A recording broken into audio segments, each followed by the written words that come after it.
పేతురు రాసిన మొదటి పత్రిక 1వ అధ్యాయము 22వ వచనాన్ని మనం ఈ దినమున మూల వచనముగా చదువుకుందాము.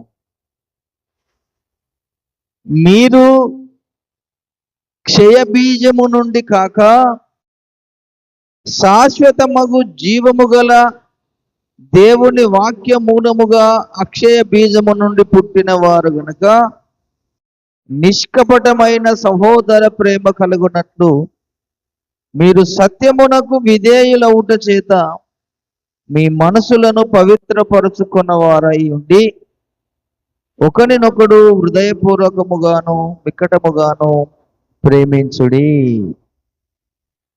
దేవుని సంగమా, దేవుని పిల్లలారా, చదువుకున్న వచన భాగాన్ని మనం ఒక్కసారి పరిశోధించినట్టయితే అపోస్తలుడైన పేతురు గారు ఈ పత్రికని రాయిచున్నాడు. యేసుప్రభుకు ఈ భూలోకంలో ఆయన శరీరధారిగా వచ్చినప్పుడు 12 మంది శిష్యులను ఏర్పాటు చేసుకున్నాడు. ఆ 12 మంది శిష్యులలో పేతురు అనే వ్యక్తి చాలా ప్రాముఖ్యుడుగా మనకు పరిశుద్ధ గ్రంథములో కనబడుతుంది. యేసుప్రభుని అంటు పెట్టుకుని ఉన్నటువంటి వ్యక్తిన యేసుప్రభు ఎక్కడికి వెళ్తే తనతో పాటు వెళ్ళినటువంటి వ్యక్తి. అపోస్తలు 12 మంది ఉన్నారు. అందులో యేసయ్యకు చాలా దగ్గరగా ఉన్న వ్యక్తి ఈ పేతురు గారు. కనుక పేతురు గారు ఈ పత్రిక రాస్తూ ఒక అద్భుతమైనటువంటి మాటని మనకు ఈరోజు తెలియజేశాడు. ఏంటిదన్నమాట అంటే, మీరు క్షయమైనటువంటి బీజము నుండి కాక శాశ్వతమయము జీవము గల దేవుని వాక్య మూలముగా అక్షయ బీజము నుండి పుట్టిన వారు గనక నిష్కపటమైన సహోదర ప్రేమ కలుగునట్టు మీరు సత్యమునకు విధేయులగుట చేత మీ మనసులను పవిత్రపరుచుకున్న వారై ఉండి ఒకరినొకడు హృదయపూర్వకముగాను మిక్కటముగాను ప్రేమించుడు. ఈ వచన భాగములో 2 అద్భుతమైనటువంటి విషయాలని రాశాడు పరిశుద్ధాత్మ దేవుడు. ఒకటేమో క్షయమైపోయే బీజము అన్నాడు, ఒకటేమో అక్షయమగు బీజము అన్నాడు. ఈ 2 వచనాలు అందులో మనకు కనబడుతున్నాయి. మీరు క్షయమైపోయే బీజము నుండి పుట్టిన వారు గారు, అక్షయమైన బీజము నుండి పుట్టిన వారు అన్నాడు. మనిషి పుట్టుకను గురించి మాట్లాడుతూ మానవుని యొక్క పుట్టుక ఈ భూమి మీద మొదటి మానవుని పుట్టుక విధానము అద్భుతంగా దేవుడు ఆ మానవుని సృజించాడు. ఈ మొదటి మానవుడైనటువంటి ఆదాము పుట్టుకని దేవుడు సృజించేటప్పుడు ఇంత మట్టిని తీసుకొని ఒక ముద్దగా చేసి దానికి ఒక ఆకారం చేసి దేవుని యొక్క జీవవాయువుని ఊదగా నరుడు జీవాత్మ అయ్యాడు అన్నాడు. ఆదికాండము 2వ అధ్యాయం 7వ వచనములో. కనుక మొదటి మానవుని యొక్క పుట్టుకను గురించి రాస్తూ ఆ మట్టిని తీసుకొని వాడాడట.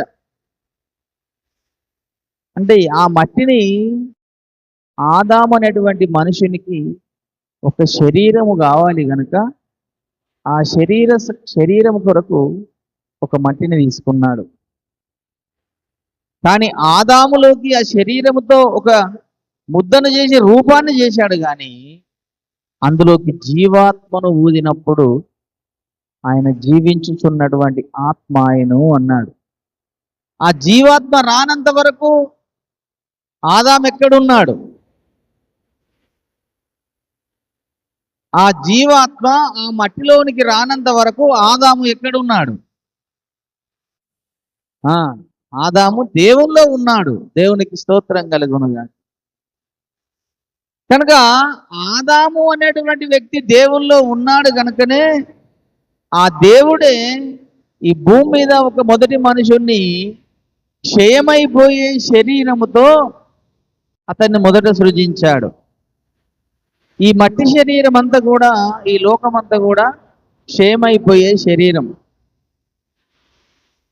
కానీ క్షేమైపోయే శరీరము కానటువంటిదే అక్షయమైనటువంటి బీజం ఒకటి ఉంది. మళ్ళీ అక్షయమైనటువంటి బీజం ఒకటి ఉన్నది. ఆ అక్షయమైనటువంటి శరీరం అంటూ ఒకటి ఉంది. ఆ అక్షయ బీజము నుండి మీరు పుట్టినవారు అన్నాడు. దేవునికి స్తోత్రం కలుగును. ఇప్పుడు అక్షయ బీజం అనేది ఎక్కడికి వెళ్ళి వచ్చింది మనుషునికి? దేవుని వాక్య మూలంగా అన్నాడు. అందుకని అక్షయ బీజం ఏంటిదంటే దేవుని వాక్యం అంట. ఇక్కడ ఒక విషయాన్ని మనము గుర్తు చేసుకోవాలి. ఈ వాక్యం అనేటువంటి బీజము ఎక్కడ ఉన్నది? ఎక్కడ ఉన్నది? ఏమిటి ఆ అక్షయమైనటువంటి బీజము? దీన్ని మనము ఆలోచన చేసే వారముగా ఉండాలి. ఇప్పుడు వాక్యం అనేది ఎక్కడ ఉన్నది? వాక్యం అంటే ఎవరు అని మనము ఆలోచన చేస్తే అది ఎంతో విశాలంగా ఉన్నటువంటి ఆలోచన, మానవుని ఊహకు అందనటువంటి ఆలోచన. వాక్య బీజం నుండి ఏ విధంగా పుడతాము కదండి? ఇంతకు వాక్యం అనగా ఎవరు? ఈ వాక్యము ఈ లోకానికి రాక మునుపు ఎక్కడ ఉన్నది కదండి? అది అక్షయమైనదేనంటే నశించిపోనిది అని అర్థం. నశించిపోయే అటువంటి బీజం అనగా ఈ లోకములో ఉన్న ఒక శరీరం ఉంది. నశించిపోయినటువంటి శరీరం ఒకటి ఉంది. కనుకనే నశించిపోయే దాన్నేమో క్షేమైపోయేది అన్నాడు, నశించిపోకుండా ఉండేదాన్నేమో అక్షయమైనదిగా అన్నాడు. కనుక అక్షయమైన బీజము నుంచి అనగా వాక్యము నుంచి మీరు పుట్టిన వారు అన్నాడు. ఇంతకీ వాక్యం అంటే ఎవరు? మనం ఆలోచన చేయాలి. యేసు ప్రభుల వారు ఈ లోకానికి రాక మునుపు ఆయన ఉన్నాడా లేడా? యేసు ప్రభు ఈ లోకానికి రాక మునుపు యేసయ్య ఉన్నాడా లేదా? ఉన్నాడు. యేసయ్య ఎక్కడున్నాడు? ఎక్కడున్నాడు? యేసు ప్రభు ఈ లోకానికి రాక మునుపు ఆయన ఎక్కడున్నాడు? మనమందరము కూడా ఈ లోకానికి రాక మునుపు ఎక్కడున్నాము? ఈ భూమి మీద ఉన్న మానవులమైన మనము ఈ భూమి మీదకి రాక మునుపు మనందరము లేమా అంటే అందరం ఉన్నాము. ఎక్కడున్నాము? ఎక్కడున్నాము? కనుకనే దేవుని యొక్క సృష్టి ఆశ్చర్యం. కొన్ని దృశ్యమైనవి ఉన్నవి, కొన్ని అదృశ్యమైనవిగా ఉన్నాయి. ఈ శరీరం మనకు దృశ్యమైనది, మన ఆత్మ మనకు అదృశ్యమైనది. ఈ లోకము దృశ్యమైనది, పరలోకము అదృశ్యంగా ఉన్నది. కనుకనే దేవుడు ఒక సందర్భంలో అదృశ్యుడుగా ఉన్నాడు, ఒక సందర్భంలో దృశ్య రూపకముగా ఉన్నాడు. దేవునికి స్తోత్రం కలుగును. దేవుడు కూడా ఒక సందర్భంలో అదృశ్యుడుగా ఉన్నాడట. మొదటి తిమోతి పత్రిక 1వ అధ్యాయము 17వ వచనం చూద్దాం. తిమోతి రాసిన మొదటి పత్రిక 1వ అధ్యాయం 17వ వచనంలో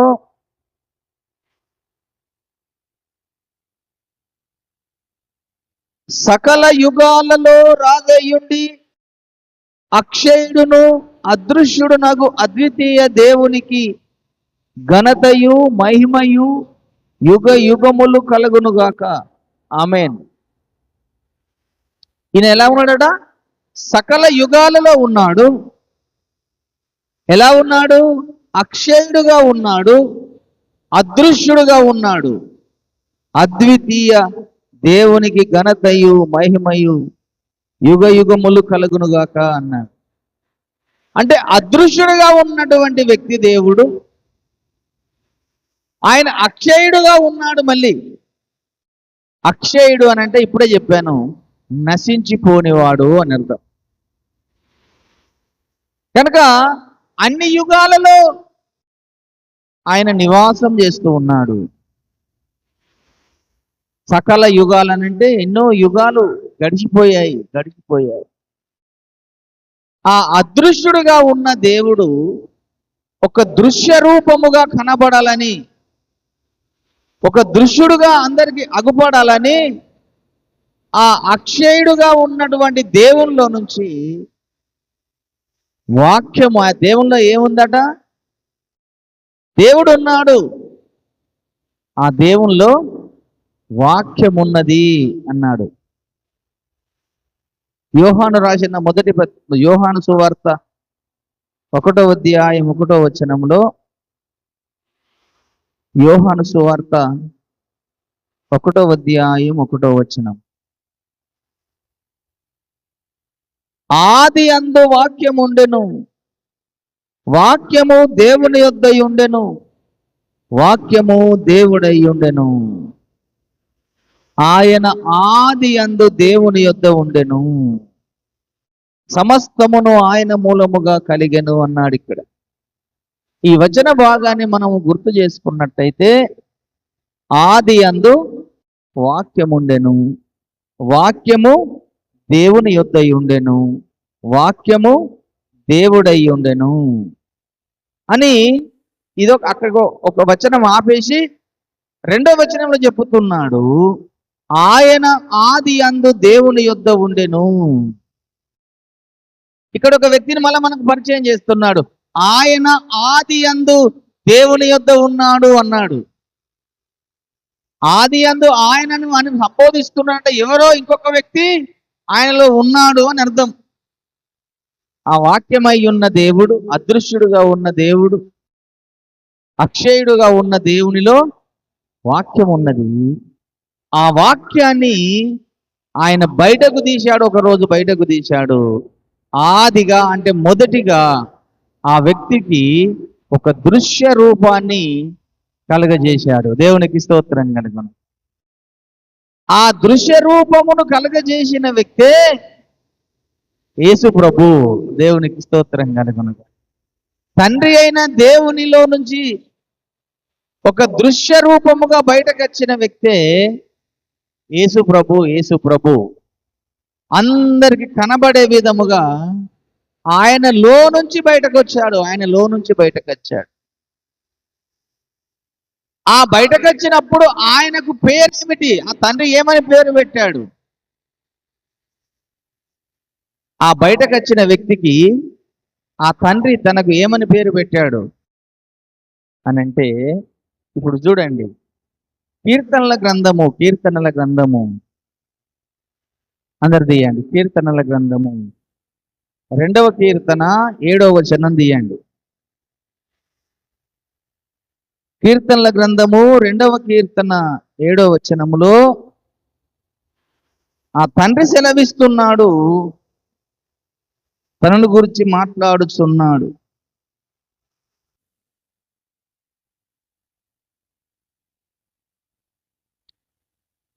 నా కట్టడను నేను వివరించెదను, యెహోవా నాకు ఇలాగు సెలవిచ్చెను, నీవు నా కుమారుడవు, నేడు నిన్ను కనియున్నాను. దేవునికి స్తోత్రం కలుగు.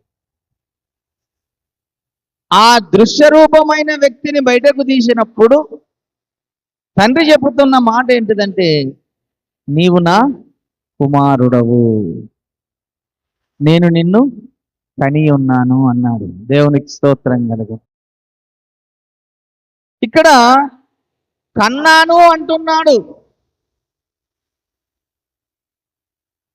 నీవు నా కుమారుడవు, నేను నిన్ను కన్నాను అంటే ఈ విశ్వములో మొట్టమొదటిసారిగా తండ్రిలో నుంచి, అదృశ్యుడైన దేవునిలో నుంచి ఒక దృశ్య రూపము ధరించుకొని,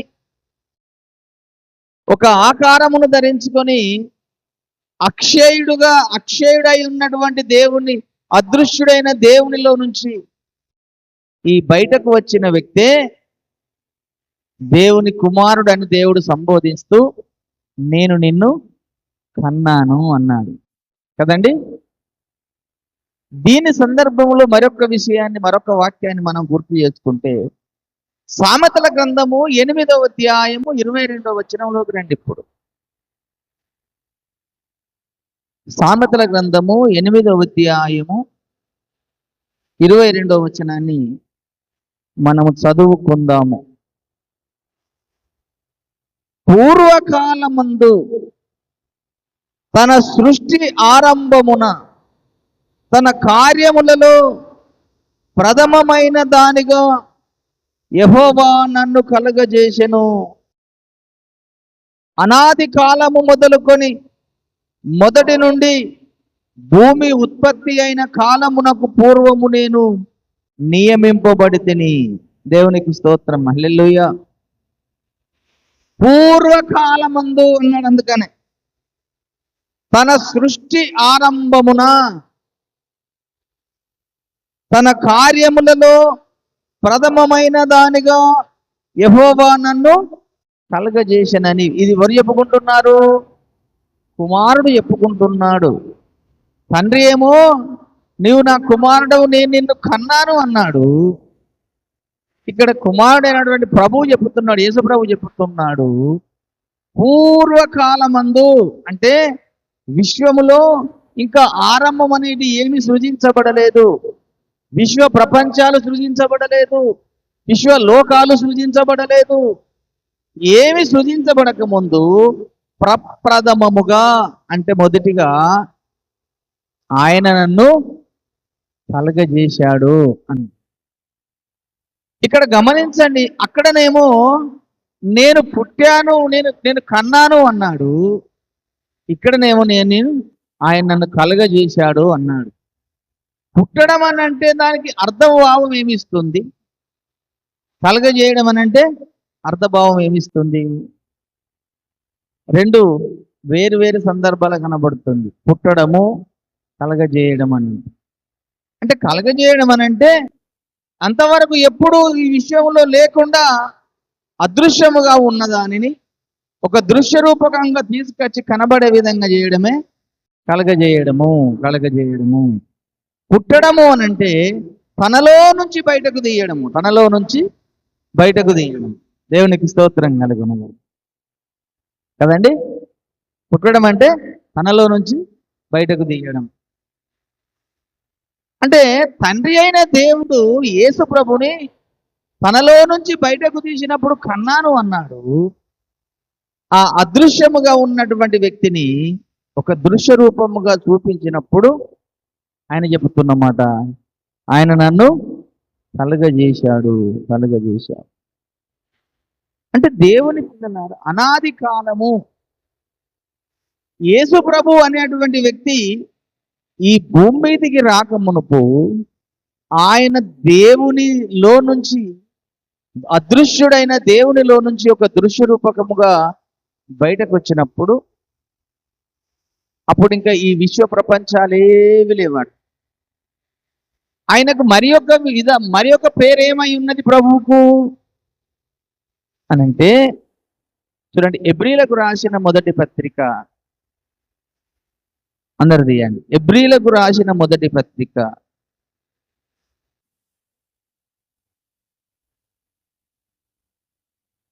ఎబ్రీ పత్రిక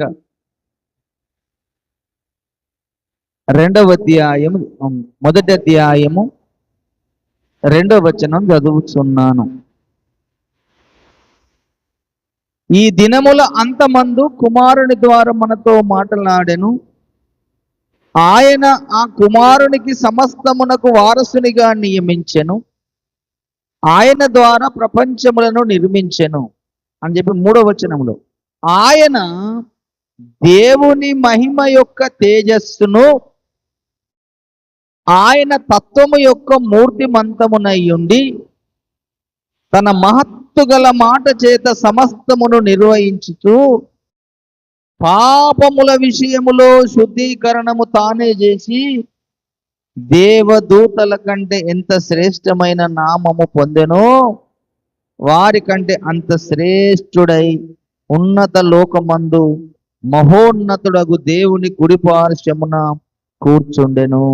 దేవునికి స్తోత్రం కలుగును. దేవుని యొక్క తేజస్సు అన్నాడు. ఇప్పుడు ఆయనకు యేసయ్యకు మరొక పేరు ఏంటిదంటే దేవుని యొక్క తేజస్సు. దేవుడు ఎంత మహిమలో ఉంటాడో ఈయన కూడా అంత మహిమే ఉన్నది. తన మూర్తిమంతము అన్నాడు. అంటే దేవుని యొక్క గుణ లక్షణాలన్నీ కూడా ఆయనలో ఈయనలో కూడా ఉన్నాయి.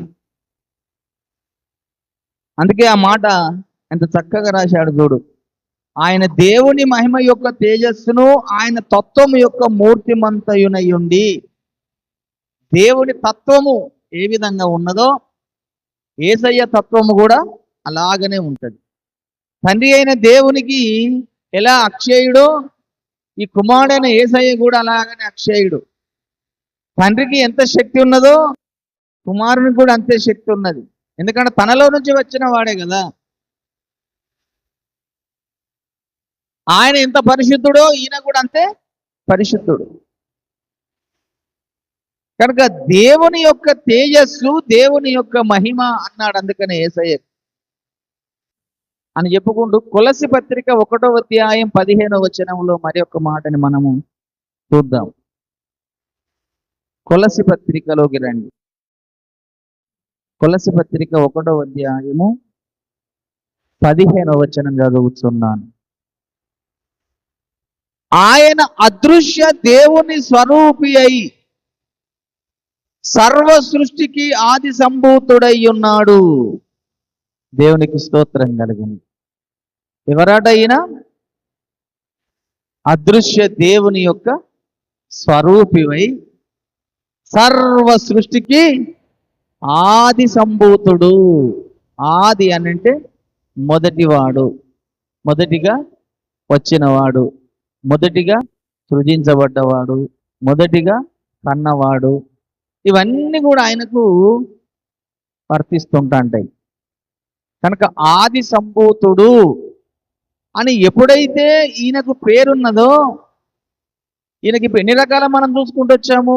దేవుని యొక్క తత్వము, దేవుని యొక్క తేజస్సు, దేవుని యొక్క మహిమ, దేవుని యొక్క స్వరూపము, దేవుని యొక్క అదృశ్య దేవుని యొక్క స్వరూపము, దేవుని యొక్క పోలిక, ఇవన్నీ మనం ఆయనలో చూస్తున్నాము.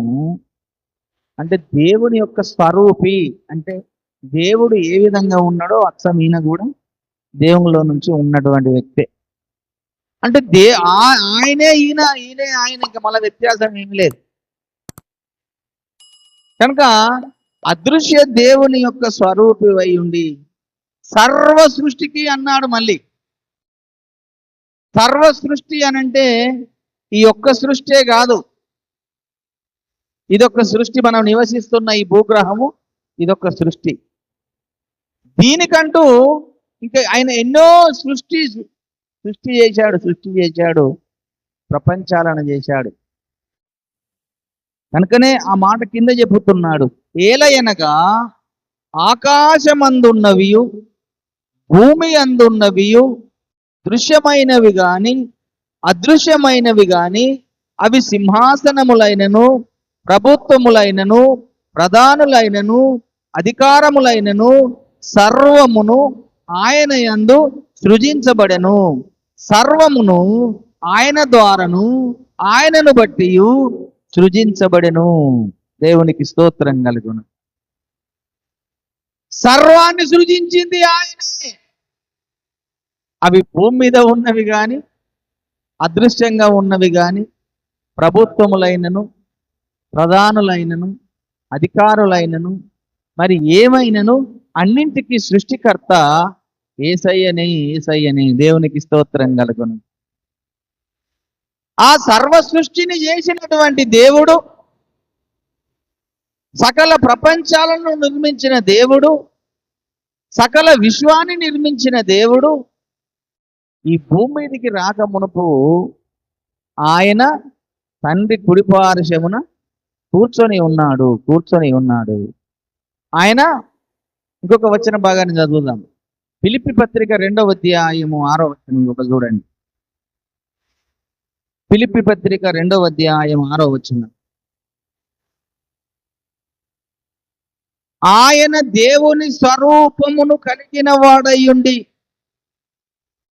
దేవునితో సమానముగా ఉండుట విడిచిపెట్టకూడని భాగ్యమని ఎంచుకొనలేదు గాని మనుషుల పోలికగా పుట్టి దాసుని స్వరూపమును ధరించుకొని తన్ను తానే రిక్తునిగా చేసుకొనెను అన్నారు. ఈయన ఎవరాట? దేవుని స్వరూపివై ఉన్నాడు. అంటే ఇక దేవుడు ఎలాగున్నాడో యేసయ్య కూడా అలాగనే ఉన్నాడు. ఆయన దేవుడే కనుక ఆయన దేవుని స్వరూపము కలిగిన వాడై ఉండి దేవునితో సమానునిగా ఉన్నాడట. ఇప్పుడు సమానత్వము అంటే తండ్రికి ఎందుకే చెప్పాను, తండ్రి ఎంత శక్తిమంతుడో ఈయన కూడా అంతే శక్తిమంతుడు. తండ్రి ఎంత బలవంతుడో ఈయన కూడా అంతే బలవంతుడు. ఆయనేమో అదృశ్యుడుగా ఉంది, ఆయనలో నుంచి ఈయన బయటకు, ఆయనలోనే ఉన్నాడు ఈయన, ఆయనలో నుంచి ఈయన బయటకు వచ్చాడు. కనుక ఆ బయటకు వచ్చినప్పుడు ఆయనకు ఉన్నటువంటి నామములో ఒక నామము, మొదటి నామం ఏంటిదంటే దేవుని వాక్యం అనే నామము ఆయనకు పెట్టబడ్డది అన్నాడు. చూడండి, ప్రకటన గ్రంథము 19వ అధ్యాయం 13వ వచనంలో. ప్రకటన గ్రంథము 19వ అధ్యాయము 13వ వచనం చదువుతున్నాం. రక్తములో ముంచబడిన వస్త్రము ఆయన ధరించుకొని ఉండెను, మరియు దేవుని వాక్యమను నామము ఆయనకు పెట్టబడి ఉన్నది. పరలోకమందున్నటువంటి సేనలు శుభ్రమైన తెల్లని నారబట్టలు ధరించుకొని తెల్లని గుర్రములనెక్కి ఆయనను వెంబడించుచుండిరి. దేవునికి స్తోత్రం కలుగును. ఆయనకు ఏమి నామం ఉన్నదట? దేవుని వాక్యం అనే నామం. ఈ దేవుని వాక్యం అనేటువంటి ఆయనకు ఆది ఉన్నదా, అంతం ఉన్నదా? ఆయనకు ఆది లేదు, అంతము లేదు. ఆయన అన్ని యుగాలలో అక్షయుడిగా ఉన్నాడు. అన్ని యుగాలలో ఆయన జీవిస్తున్నాడు, అన్ని కాలాలలో ఉన్నాడు. ఆయన ద్వారా అన్ని ప్రపంచాలు సృష్టించబడ్డాయి. ఆయన ప్రపంచములన్నిటిని సృజించిన వాడు యేసు ప్రభువే. ఆయనే సమస్తానికి సృష్టికర్త. ఆ సృష్టికర్త అయినటువంటి దేవుడు, ఆ వాక్యమను నామము కలిగిన దేవుడు ఈ భూగ్రహం మీదికి వచ్చింది. ఎన్నోసార్లు వచ్చాడు. వచ్చి అలా వెళ్ళిపోయాడు. కానీ ఒక సమయమున మాత్రము మన లెక్కనే ఒక శరీరము ధరించుకొని రావాల్సి వచ్చింది. మన లెక్కనే ఒక శరీరము ధరించుకొని రావాల్సి వచ్చిందట. ఎందుకు శరీరాన్ని ధరించుకొని ఈ భూమి మీదకి 2000 సంవత్సరాల క్రితం వచ్చాడు? ఇప్పుడు బాగా గమనించండి. అలాంటి యొక్క అన్నిటిని సృష్టించిన దేవుడు ఎందుకు ఒక శరీరమును ధరించుకొని ఈ లోకానికి రావాల్సి వచ్చింది? అంత మహిమతో ఉన్న దేవుడు, సమస్తాన్ని సృజించిన దేవుడు, ఆది సంభూతుడుగా ఉన్న దేవుడు ఈ భూగ్రహం మీదికి ఎందుకు మానవ శరీరాన్ని ధరించుకొని రావాల్సి వచ్చిందంటే, ఈరోజు ఒక కొత్త కారణాన్ని నేర్చుకున్నాం మనం. దేవునికి స్తోత్రం కనుక హెబ్రీలకు రాసిన పత్రిక 1వ అధ్యాయంలోకి రండి. ఇప్పుడు 5వ వచనం నుంచి 6వ వచనం చదువుతున్నాను. చూడండి. ఏలయనగా నీవు నా కుమారుడవు, నేను నేడు నిన్ను కనియున్నాననియు, ఇదియుగాక నేను ఆయనకు తండ్రినయ్యుందును, ఆయన నాకు కుమారుడయ్యుండును అనియు ఆ దూతలలో ఎవనితోనైనను ఎప్పుడైనను చెప్పెనా. మరియు ఆయన భూలోకమునకు ఆది సంభూతుణ్ణి మరలా రప్పించినప్పుడు దేవుని దూతలందరూ ఆయనకు నమస్కారము చేయవలెనని చెప్పుచున్నాడు. దేవునికి స్తోత్రం కలుగునుగా. ఆయనని భూలోకమునకు పంపించినప్పుడు దేవదూతలందరూ ఆయనకు నమస్కారము చేయాలట. అంటే ఇప్పుడు దేవదూతలు అనేవారు ఎక్కడున్నారు? భూమి మీద ఉన్నారా? దేవదూతలు భూమి మీద లేరు. దేవదూతలు ఎక్కడ ఉన్నారు? ఆయా లోకాలలో, ఆయా ప్రపంచాలలో దేవదూతలు ఉన్నారు. పరలోకంలో కూడా కొందరు దేవదూతలు ఉన్నారు. దేవుని సింహాసనము దగ్గర, దేవుని యొక్క సింహాసనము చుట్టూ వెనుక కొన్ని కోట్ల కొద్ది దేవదూతలు ఉన్నాయట. ఆ దేవదూతల్లో ఈయన కూడా ఒకప్పుడు ఒక దూతగానే సంచరిస్తూ ఉన్నాడు. ఆయనే, యేసయ్యనే దేవదూతలందరినీ సృజించాడు. కానీ ఆయన ఆకారంతో కనబడ్డప్పుడు ఆ మహా తేజస్సు కనబడుతుంటే ఆ మహా తేజస్సునేమో దేవుడు అనుకుంటున్నారు దేవదూతలందరూ. కానీ యేసయ్యని మాత్రం దేవుడుగా గుర్తించకుండా తనకు నమస్కారం చేయకుండా ఉన్నారు. ఈయన కూడా మాలాంటి ఒక దూతనే, మా మధ్యలోనే సంచరిస్తున్నాడు, మాలోనే ఉంటున్నాడు అన్నట్టుగా ఆయనకు ఒక చిన్న చూపు చూడడం కలిగింది పరలోకంలో యేసు ప్రభుని. అది తన తండ్రికి చాలా బాధేసింది. అయ్యో, నన్ను ఎంతగా గౌరవించి, నన్ను ఎంతగా ఆరాధిస్తూ, నన్ను ఎంతగా మహిమపరుస్తున్నటువంటి ఈ దేవదూతలు నా కుమారునికి ఏమాత్రము సాగిలపడి నమస్కారం చేయడం లేదు. నా కుమారుణ్ణి ఏమాత్రము గౌరవించడం లేదు. నా కుమారుణ్ణి వారు ఎంతగానో ఆరాధించకుండా ఉంటున్నారు. నా కుమారుణ్ణి చిన్న చూపు చూస్తున్నారే అని తండ్రి మనసులో ఒక వేదన కలిగిందట. అందుకనే ఆ సందర్భాన్ని పౌలు గారికి దేవుడు తెలియజేసిన మాట రాస్తున్నాడు. ఏమన్నాడు? ఆయన భూలోకమునకు ఆది సంభూతుని మళ్ళా రప్పించినప్పుడు దేవుని దూతలందరూ ఆయనకు నమస్కారము చేయవలనని చెప్పుచున్నాడు. తన దూతలను వాయువులుగాను తన సేవకులను అగ్నిజ్వాలలుగాను చేసుకొనువాడు అని తన దూతలను గూర్చి చెప్పుచున్నాడు. కానీ తన కుమారుని గూర్చి అయితే, దేవా, నీ సింహాసనము నిరంతరము నిలుచున్నది, నీ రాజదండనము న్యాయార్థమైనది, నీవు నీతిని ప్రేమించితివి, దుర్నీతిని ద్వేషించితివి, అందుచేత దేవుడు నీ తోడి వారి కంటే నిన్ను హెచ్చించున్నట్లుగా ఆనంద తైలముతో అభిషేకించెను. దేవునికి స్తోత్రం కనుక. నిన్ను అందరికంటే నిన్ను ఆనందత అభిషేకించాడు అన్నాడు. నీ దేవుడు అని అంటే నిన్ను సృజించినటువంటి నీ దేవుడు నిన్ను ఆనంద తైలముతో అభిషేకించాడు. అంటే దేవదూతలందరూ కూడా ఆది సంభూతుడై ఉన్నటువంటి యేసు ప్రభువుకు సాగిలపడి నమస్కారము చేయాలని దేవుని యొక్క సంకల్పము, తండ్రి అయిన దేవుని యొక్క ఉద్దేశం అయి ఉన్నది. ఎలాగో ఆయనకు సాగిలపడి నమస్కారం చేయగలుగుతారు అంటే పరలోకంలో ఆయనకు సాగిలపడి నమస్కారం చేయకుండా ఆయనని ఒక చులకన భావంతో చూస్తున్నారు. ఇంత గొప్ప దేవుడై ఉన్నప్పటికీ వారు గ్రహించలేకపోతున్నారు. ఒక చిన్న ఉదాహరణ గుర్తుంచుకోనండి.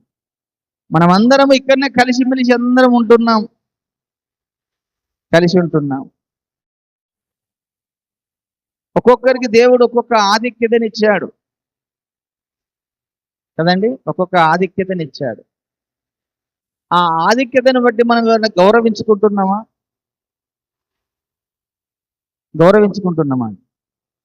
నీకు ఇచ్చిన ఆధిక్యత వేరు, నీకు ఇచ్చిన ఆధిక్యత వేరు, ఒక్కొక్క ఆధిక్యత దేవుడిచ్చాడు.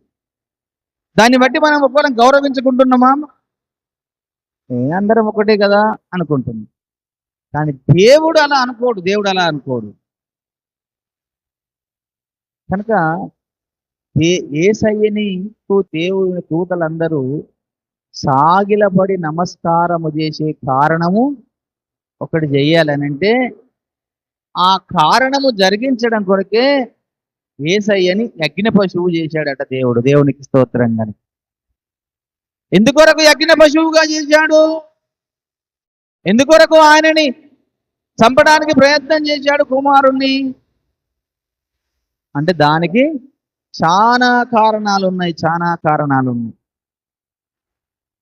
అందుకనే యెషయా గ్రంథము 58:9 ఆ మాటని ముందుగానే రాయించి పెట్టాడు. చూడండి 10వ వచనం చదువుతుంది. అతని నలగగొట్టుటకు యెహోవాకు ఇష్టమాయెను, ఆయన అతనికి వ్యాధి కలుగజేసెను.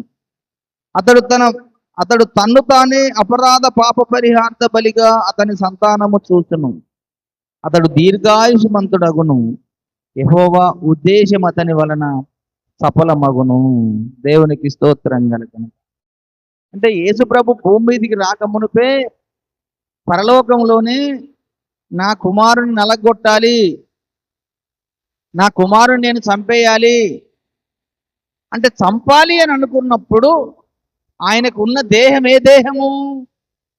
అక్షయమైన దేహం. ఆ అక్షయమైన దేహాన్ని చంపడు, దానికి మరణము లేదు. ఆ అక్షయమైన దేహానికి మరణము లేదు కనుక క్షేమైపోయే దేహం అతనికి ఏం చేయాలి?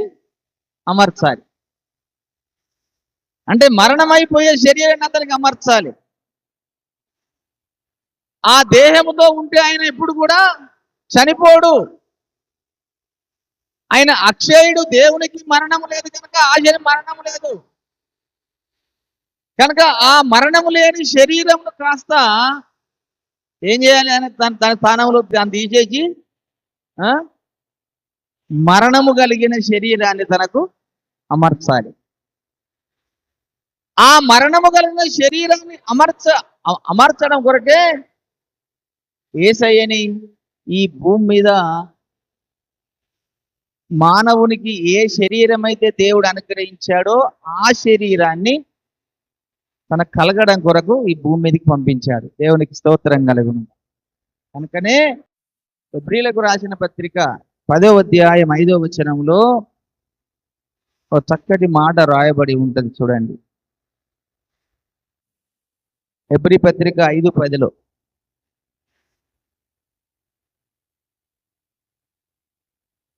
10:5 అనుకుంటా, 10వ అధ్యాయం 5వ వచనం.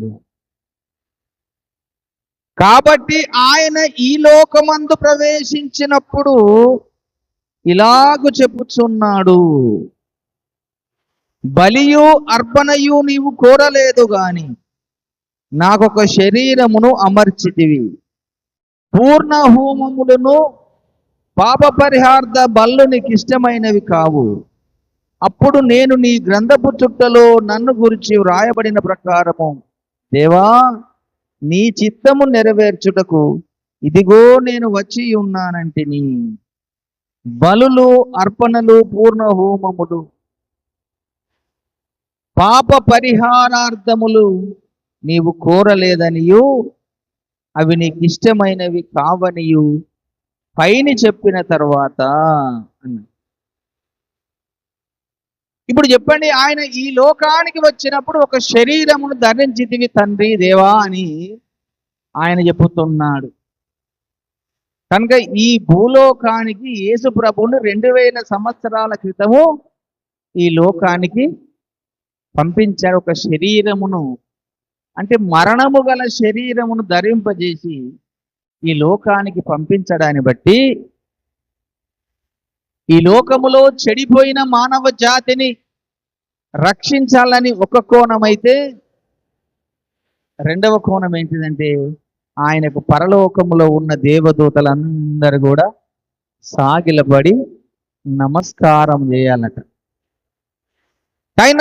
కనుకనే ఆయన ఒక శరీరమును ధరించుకోవలసి వచ్చింది అని ఈ లోకంలోకి వచ్చినప్పుడు ఒక శరీరాన్ని ధరించుకున్నాడు. ఎప్పుడొచ్చాడు ఈ లోకానికి? 2000 సంవత్సరాల క్రితం ఈ లోకానికి వచ్చాడు. ఆయన రాకముందు ఎక్కడున్నాడు? తండ్రి దగ్గర పరలోకంలో ఆయన మహిమ తేజస్సుతో నిండుకొని ఉన్నాడు. ఆయన నామం ఏంటిది? వాక్యం అనే నామం పరలోకంలో పెట్టబడి ఉన్నది కనుకని అది యోహాను గారికి తెలియజేశాడు కనుక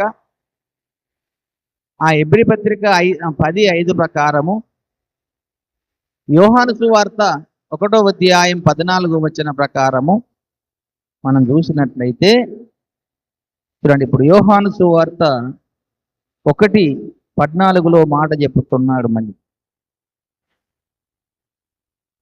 ఆ వాక్యము శరీరధారి అయి కృపా సత్య సంపూర్ణుడుగా మన మధ్య నివసించెను. తండ్రి వలన కలిగిన అద్వితీయ కుమారుని మహిమ వలె మనము ఆయన మహిమను కనుగొంటిమి. దేవునికి స్తోత్రం కలుగు. ఇప్పుడు చెప్పండి, ఆయన అక్షయుడుగా ఉన్నాడు, ఆయన అదృశ్యుడుగా ఉన్నాడు. ఆ అదృశ్యుడైనటువంటి వ్యక్తి, అక్షయుడుగా ఉన్నటువంటి వ్యక్తి, దేవుని యొక్క తేజస్సు అయి ఉన్నటువంటి వ్యక్తి, దేవుని యొక్క మూర్తి తత్వమై ఉన్నటువంటి వ్యక్తి, దేవునితో సమానుడుగా ఉన్న వ్యక్తి, అదృశ్య దేవుని స్వరూపి అయి ఉన్న వ్యక్తి, వాక్యమై ఉన్న వ్యక్తి ఈ లోకానికి ఒక శరీరమును ధరించుకొని రావలసి వచ్చింది. ఆ వాక్యమే శరీరధారి అయి మన మధ్య నివసించాడు. కనుక ఈ శరీరమై ఉన్నటువంటి దేవుడు, వాక్యమై ఉన్న దేవుడు ఈ శరీరము ధరించుకొని ఈ లోకానికి వచ్చినప్పుడు ఈ లోకములో ఉన్నటువంటి మానవ జాతికి రక్షణ కలగాలని ఇక్కడ ఒక విషయాన్ని చెప్తే మీకు ఇది క్లుప్తంగా అర్థమైంది. ఎందుకు అనంటే పరలోకములో ప్రకటన గ్రంథం 5వ అధ్యాయంలో ఒక సందర్భం మనకు కనబడుతుంది. ఏంటిదంటే ఆ పరలోకము ప్రకటన గ్రంథము 5వ అధ్యాయంలో తండ్రి అయిన దేవుడు కనబడతాడు. ఆ దేవుని చేతిలో ఒక గ్రంథం ఉన్నది. ఆ గ్రంథమున కనబడుతుంది. ఆ గ్రంథమునకు 7 ముద్రలు వేసి ఉన్నవి. 7 ముద్రలు వేసి ఉన్నవి. ఆ 7 ముద్రలు వేసి ఉన్న గ్రంథమును విప్పడానికి యోగుడెవరో ముందుకు రండి అని ఒక 24 పెద్దల్లో ఒక పెద్ద వచ్చి అందరిని పిలుస్తున్నాడు. పరలోకంలో ఉన్న వారందరినీ, దేవదూతలను పిలుస్తున్నాడు, కెరూబులను, ప్రపంచాలలో నివసించే నివాసులందరినీ పిలుస్తున్నారు. అయ్యా మీరు రండి, ఎవరైనా వచ్చి ఈ గ్రంథాన్ని తీసుకొని విప్పండి. తర్వాత సాతానును కూడా పిలిచాడు. ఏమయ్యా నువ్వు గొప్ప వ్యక్తివని చెప్పుకుంటున్నావు కదా, ఆ తండ్రి దగ్గరికి పోయి ఆ గ్రంథాన్ని విప్పలేవు అంటే వాడు కూడా నాతోని కాదు, నేను విప్పలేను అని అతడు కూడా చాలా వెనుక తీశాడు. దానికి విప్పడానికి యోగుడు అనేటువంటి ఎవరున్నారని భూమి క్రింద వెతికాడట, ఎవరు కనబడలేదు. భూమి మీద వెతికాడు, ఎవరు కనబడలేదు. పరలోకమందు వెతికారు, ఎవరు కనబడలేదు. చివరికి ఆ గ్రంథాన్ని విప్పడానికి యోగుడుగా ఎవరు కనబడ్డారట? యేసయ్య ఒక్కడే కనబడ్డాడు. కనుకనే ఆయన దావీదు యొక్క వంశమై ఉండి, దావీదు గోత్రం నుంచి యూదా గోత్రపు సింహం అని చెప్పుకుంటూ ఆయన ఆ గ్రంథాన్ని విప్పడానికి యోగుడుగా ఎంచబడ్డాడు. ఎందుకొరకు ఎంచబడ్డాడట? ఆయన భూమి మీదకి వచ్చి వధించబడి చనిపోయి ఆయన రక్తాన్ని భూమి మీద చిందించి ఆ రక్తం ద్వారా మానవుని పాపమున క్షమాపణ కలిగే విధంగా చేసి మానవులను దేవుని రాజ్యానికి వారసులుగా చేశాడు. కనుక ఆ గ్రంథము నువ్వు తీసుకొని విప్పుటకు యోగ్యుడు అని చెప్పినప్పుడు అప్పుడు పరలోకములో ఉన్నటువంటి దూతలందరూ ఆయనకు సాగిలపడ్డారు. భూమి కింద ఉన్నవారు సాగిలపడ్డారు. పరలోకమందు ఉన్నవారు కూడా అందరూ సాగిలపడ్డారట. చూడండి, ఆ వచన భాగాన్ని మీకు ఒకసారి గుర్తు చేస్తున్నాను. ప్రకటన గ్రంథం అందరు తీయండి. 5వ అధ్యాయము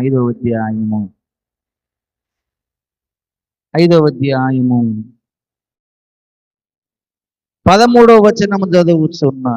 అంతట పరలోకమందును భూలోకమందును భూమి క్రిందను సముద్రములోను ఉన్న ప్రతి సృష్టము అనగా వాటిలోనున్న సర్వమును సింహాసనాసీనుడై ఉన్న వానికిని గొర్రె పిల్లకును స్తోత్రమును ఘనతయు మహిమయు ప్రభావమును యుగ యుగములు కలుగునుగాక అని చెప్పుట వింటిని.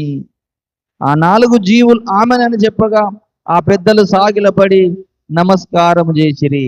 దేవునికి స్తోత్రం కలుగును. ఎంతమందికి చేశారు ఇప్పుడు? సింహాసనాసీనుడు అయి ఉన్న వానికి గొర్రె పిల్లకును అన్నాడు. గొర్రె పిల్ల అంటే ఎవరు?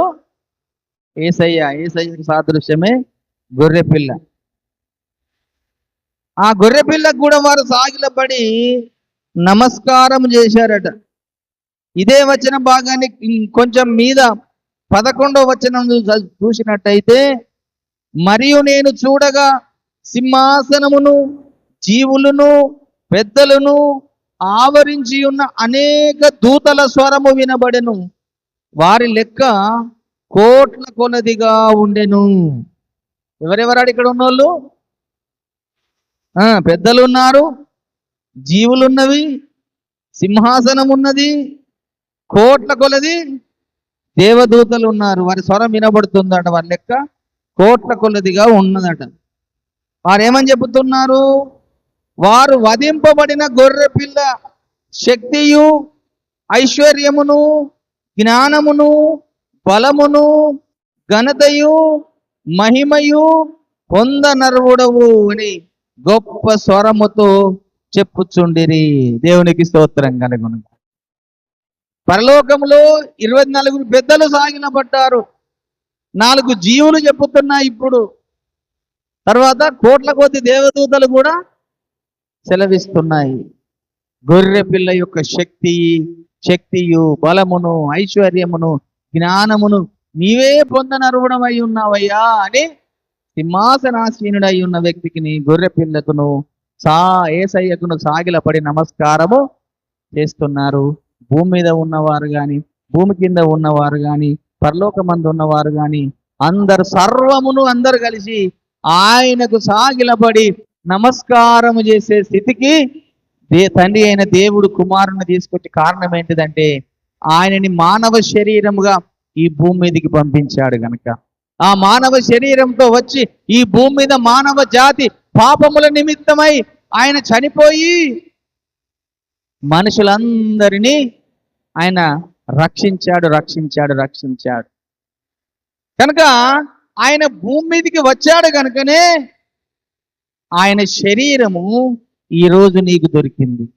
ఆయన రక్తము ఈరోజు నీకు దొరికింది.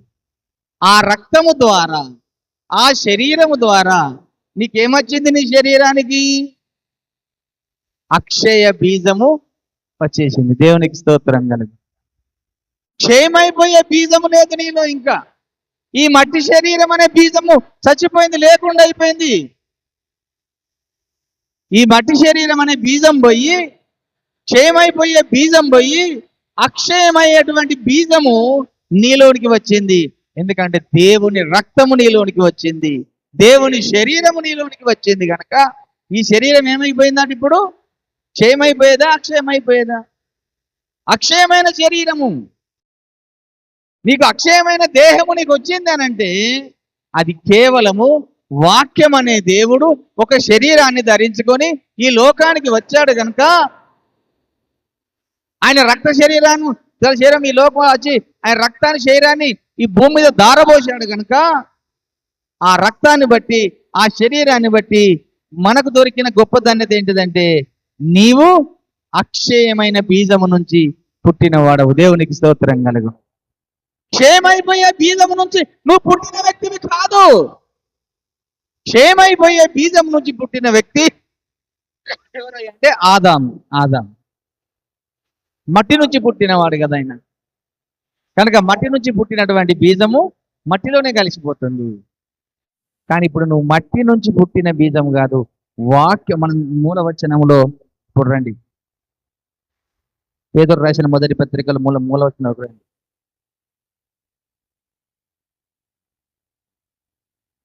మీరు క్షయబీజము నుండి కాక శాశ్వతమగు జీవము గల దేవుని వాక్య మూలముగా అక్షయ బీజము నుండి పుట్టింపబడిన వారు గనుక అని.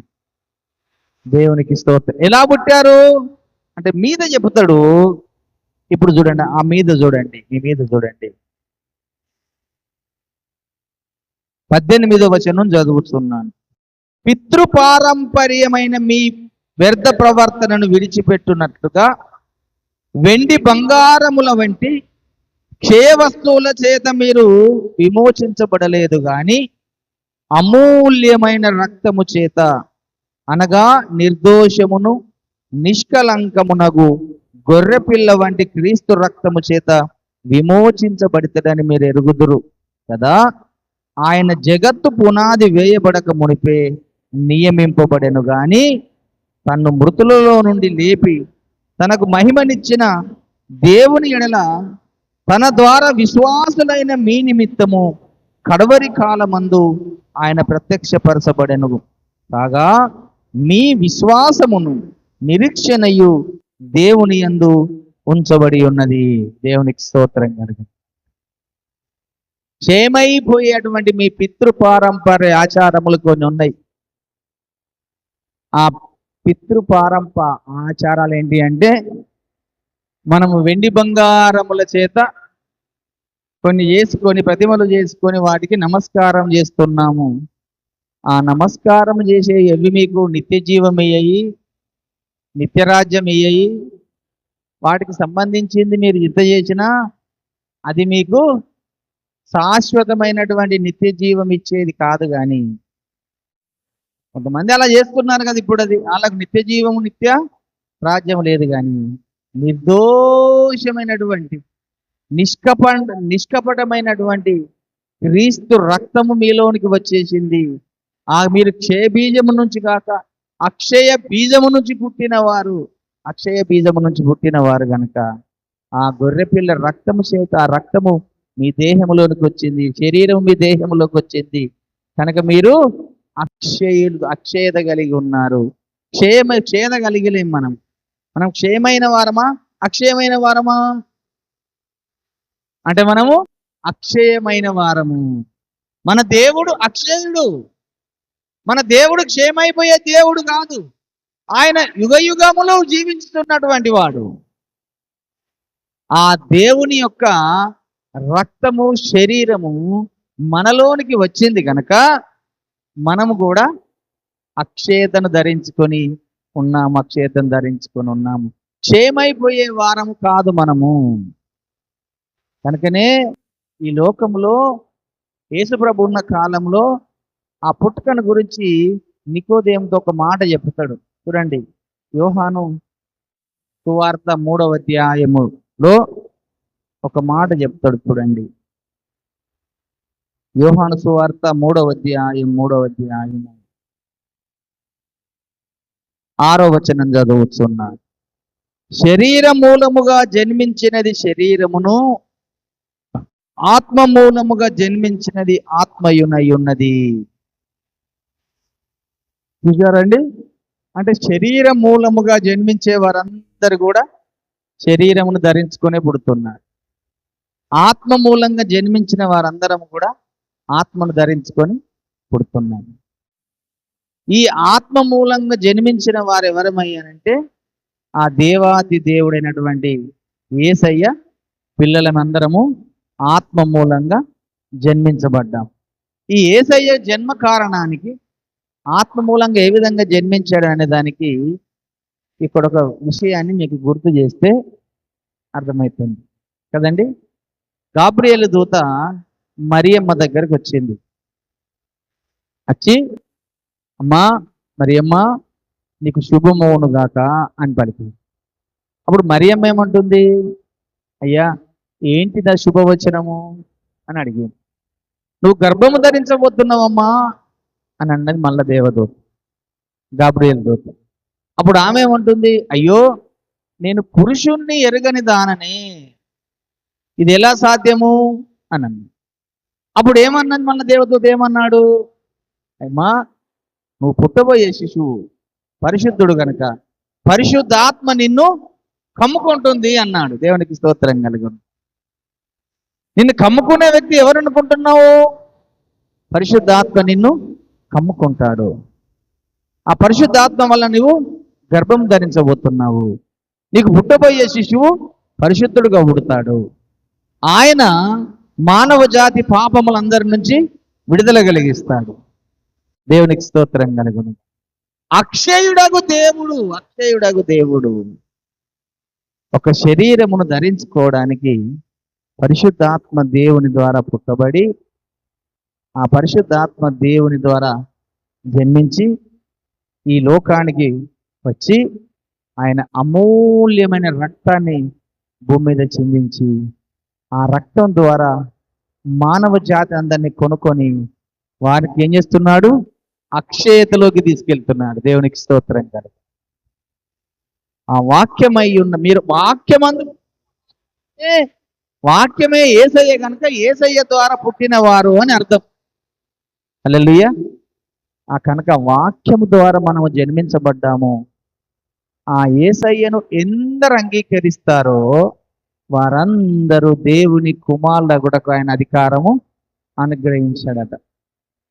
కనుక ఈరోజు అక్షయ బీజముగా నిరంతరము జీవించడానికి దేవుడేమో అంత గొప్ప బలియాగమై త్యాగం చేస్తే, యేసయ్యని నిన్నగాక మొన్నొచ్చాడు, 2000 సంవత్సరాల క్రితం మా భూమి మీదకి వచ్చాడు, ఇది మా మతం కాదు, ఇది మా కులం కాదు అని ఆయన రకరకాలుగా విమర్శలు చేస్తున్నారు కొంతమంది అజ్ఞానంలో ఉన్నవారు. జ్ఞానము కలిగిన వారికి అన్ని తెలుస్తాయి. అజ్ఞానముగా మాట్లాడేవారు ఉన్నారు. నిన్నగాక మొన్న యేసయ్య వచ్చాడు, మాకు ఎప్పుడెప్పుడో కృతాయుగము, త్రేతాయుగము, ద్వాపార యుగము, అన్ని యుగాలు కలిసిపోయాయి అంటున్నారు. ఎన్ని యుగాలు కలిసిపోలేదు బాబు. మొదటి జాతి మనుషుడు ఆదాములో నుంచే ఈ భూమి మీదకి అందరు వచ్చారు. ఆదామే భూమి మీద లేనప్పుడు ఎవరు కూడా అసలు భూమి మీద మానవ జాతే లేదు. కనుక చాలా ఒక్కొక్కసారి ఆలోచిస్తే విచిత్రానికి కొన్ని భక్తి జీవితాలు. దేవుళ్ళకు కూడా పెళ్ళిళ్ళు అయిపోతున్నాయి, దేవుళ్ళకు కూడా భార్యలు వస్తున్నారు, దేవుళ్ళు కూడా పిల్లలు కంటున్నారు, వారి పిల్లలు కూడా దేవుళ్ళు అయిపోతున్నారు. ఇక వాళ్ళకున్న మనుషులకు తేడేంటిది? ఏమి తేడలేదు. కనుక దేవుడు అనే వ్యక్తి పరిశుద్ధుడు. దేవునికి స్తోత్రం కనుక ఆయన నిరంతరము అక్షయుడుగా ఉన్నటువంటి వాడు, అన్ని కాలములో ఉన్నటువంటి వాడు, అన్ని యుగాలలో ఉన్నటువంటి వాడు. ఈరోజు మన అందరము ఒక గొప్ప ధన్యత కలిగి ఉన్నాం. ఏంటిదంటే నీకు అక్షయత దేహము ధరింపజేసిండు. నువ్వు క్షేమైపోయే వ్యక్తివి కాదు, నువ్వు నిరంతరము అక్షయుడుగా ఉండే వ్యక్తివి. ఈ దేహం మాత్రం మారిపోతుందంటే మనకేం మారిపోదు. మన మరణం అంటే ఏంటిదంటే ఈ మట్టి దేహం కాస్త మట్టిలో కలిసిపోతుంది, కానీ నీ ఆత్మకు మహిమ దేహాన్ని ఇచ్చి నిన్ను యుగ యుగాలు ఆయనతో పాటు నిన్ను నిలబెట్టుకుంటాడు. కనుక ఆ అక్షయత కలిగినటువంటి దేవుణ్ణి మనం కలిగి ఉన్నాము కనుక మనం కూడా అక్షయులము అంటున్నాడు. అందుకని పేతురు గారు ఆ మాట రాస్తారు, మీరు క్షయబీజము నుంచి పుట్టిన వారు కాదు, మీరు అక్షయ బీజం నుంచి పుట్టిన వారు. వాక్యం వల్ల మీరు జన్మించబడ్డవారంటే, వాక్యం అంటే యేసయ్య గనక ఆ యేసయ్య ద్వారా మీరందరూ కూడా జన్మించబడిన వారు, యేసయ్య ద్వారా పుట్టినవారు అన్నారు. కనుకనే యోహాను సువార్త 1:12 ఆ మాట చెప్పిండు. ఆ మాట చెప్పుకొని ముగించుకుందాం. చూడండి, తన్ను ఎందరు అంగీకరించురో వారికందరికీ, అనగా తన నామమందు విశ్వాసముంచు వారికి దేవుని పిల్లలగుటకు ఆయన అధికారము అనుగ్రహించును. వారు దేవుని వలన పుట్టిన వారే గాని రక్తము వలనైనను ఈ మట్టి శరీరం కదండి. ఆ మట్టి శరీరంలో కొన్ని శరీర ఇచ్చలు ఉంటాయి. ఆ శరీర కోరికల ద్వారా ఇప్పుడు మానవ జాతి ఉత్పత్తి అవుతుంది. కానీ మీరు అలాంటి వారు కారు. మీరు శరీరం నుంచి పుట్టిన వారు కాదు, మనుషులు పుట్టిన వారు కాదు. మీరు దేవుని కుమారుడైనటువంటి అక్షయుడైనటువంటి దేవుని వల్ల మీరు అక్షయ బీజము నుండి పుట్టినవారు. మన గొప్ప ధన్యత ఏంటిదంటే మనకు దేవుడు తన రక్తాన్ని, తన శరీరాన్ని, తన వాక్యాన్ని మనకిచ్చి ఆయన మనల్ని కొనుక్కున్నాడు కనుక మనము అక్షయ బీజము నుంచి పుట్టిన వారము. అందుకే మనల్ని దేవుని కుమారులు అన్నాడు, దేవుని పిల్లలు అన్నాడు. దేవునికి స్తోత్రం కలుగునుగాక. మనందరం ఎవరమాట? దేవుని కుమారులము, దేవుని పిల్లలము. ఆ దేవుని పిల్లలమైన మనము దేవుని రాజ్యానికి వారసులము.